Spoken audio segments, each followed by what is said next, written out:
Well, let's start with the good news. The United States is the world's largest energy and agricultural producer and the world's largest energy and agricultural exporter. That's a good start. Also, our baby boomers did something that no one else's did, and they had kids. So say what you will about the millennials, they're here. And that provides the United States with ballast in its consumption and its production now, and will provide ballast with its advanced production, its tech system, and its capital generation in 10 years. That's great. I mean, you can't screw that up. We'll try, but I don't think we're going to make it. The biggest challenge the United States is going to have for the next 5 years is rebuilding that industrial plant, hopefully before the Chinese system completely implodes. I doubt we're going to make it. So we're going to have a simultaneous shock from product shortages. At the same time, we're trying to build that dirty word, inventory, to insulate us. At the same time, we're trying to build out everything about our manufacturing system. This is going to generate what will probably be the most inflationary period, at least since World War II. And it will last for at least 5 years. Now, while we could theoretically screw this up, this is probably also going to be the fastest growth that America has experienced since before the Civil War, because we're looking at just a massive expenditure to build out that asset class that's necessary for us to have the things that we want and need. We're doing this with the baby boomers retiring. We're doing this with Gen Z, the young kids coming in, and boomers were the largest generation we've ever had. Gen Z is our smallest one ever. So we already have a shortage of 400,000 workers a year in a time that we need to double the industrial plant. This is going to be rough. But on the backside of this, we'll have a more stable supply chain system that is largely within North America and is subject to North America things. That's not going to trigger a global trend. That's going to remove the United States from really caring at all about how foreign supply chains work. And that's going to leave us to other countries to either pick up the pieces or shrivel. Overall, I think you're on point. We're going to have shortages in a number of products because of what the Russians are, because the Russian stuff is being removed from the system. Right. Former Soviet commodities being dumped on the global market since 1992 are one of the two biggest reasons why inflation has been so low for the last 30 years. And that's completely going away. So the oil situation is obviously huge. Natural gas for the Europeans and for fertilizer markets is huge. Fertilizer markets in general is a nightmare. We're losing 70% of the world's neon. That means we get to decide later this year what doesn't get a semiconductor, because we can't make as many. Exactly. On the gasoline question specifically, however, the U.S. president has the authority from the 2015 budget bill to summarily bar oil exports. So what's going on with our oil markets right now is we export several million barrels a day of high quality shale crude that's light and sweet and broadly easy to refine. And we import a similar amount of heavy sludge, primarily from Canada, but not exclusively, that only the United States has the refineries that are sophisticated enough to turn into high-end product. And then we export some of that product as well. If Biden were to reinstitute the oil ban, all the shale crude would be locked up in the United States. You'd have catastrophic energy prices globally, but you'd have rock bottom energy prices within the United States. Right. And we would have to go through a blitz of refining capacity expansion, because while Biden can bar exports of crude, he can't bar exports of any other energy product, including gasoline and diesel.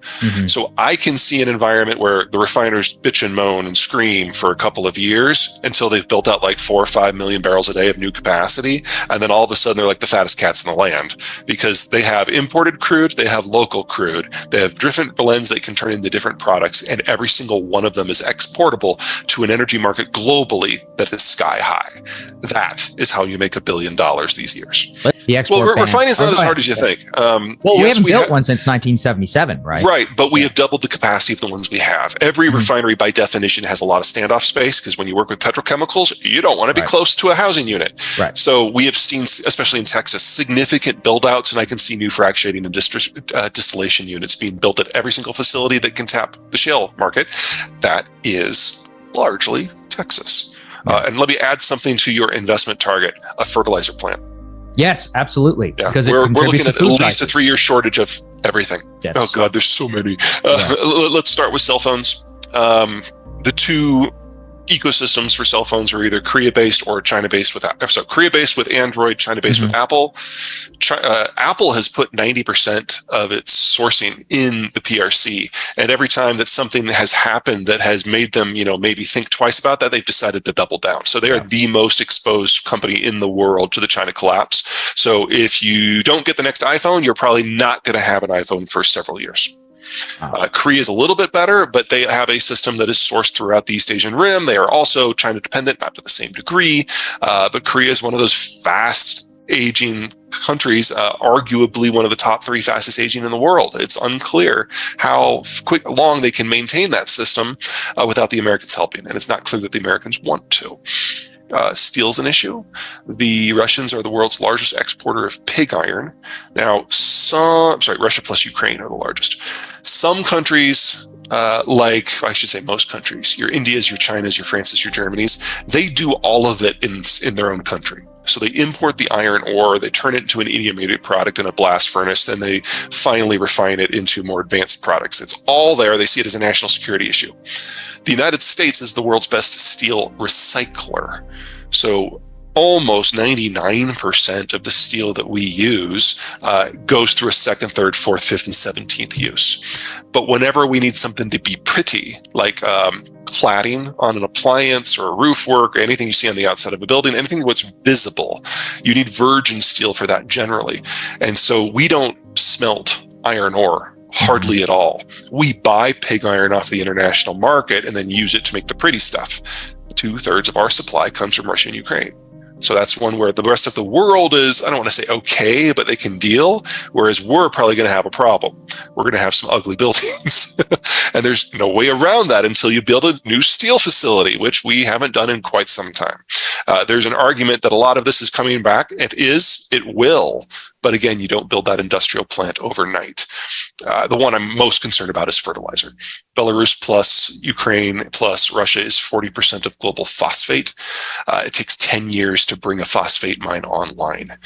The natural gas prices in Europe have gotten so high, they're not even making nitrogen fertilizer. We're expanding that here, but that takes 3 years. And then phosphate, we used to get the bulk of internationally traded phosphate from the Chinese, but the Chinese are having food security issues, and so they've banned all export. So we're looking at a breakdown in the supply system for all 3 fertilizers at the same time, and we should not expect it to get better in the next 2 years. So we're already seeing in more advanced countries a degree of crop switching, less corn, less soy, more hay, for crops that are less fertilizer intensive. And in poorer countries, whether it's South Asia or Sub-Saharan Africa, we're seeing countries just not use much fertilizer. Now, we don't know how bad this is going to be until we get some harvest forecasts. We'll probably get that around September. But we're looking at the worst global harvest year in years. And that is going to generate the start of a multi-year famine. There is no way to avoid it at this point. The war could end tomorrow, and it's already too late for this season. Our political system is in one of its periods of generational reset when the factions move around, and every party for most of their duration has like one faction who's kind of first among equals, if you will. In the Republican Party, that was the business community for a long time, but Trump ejected the business community from the Republican coalition. So we're not having that kind of coherent discussion of economic matters that we normally would expect to see within the Republican coalition. The business community might come back, they might switch to the Democrats, they might become swing voters, don't know. We're not to the point where we can have that discussion nationally and coherently yet.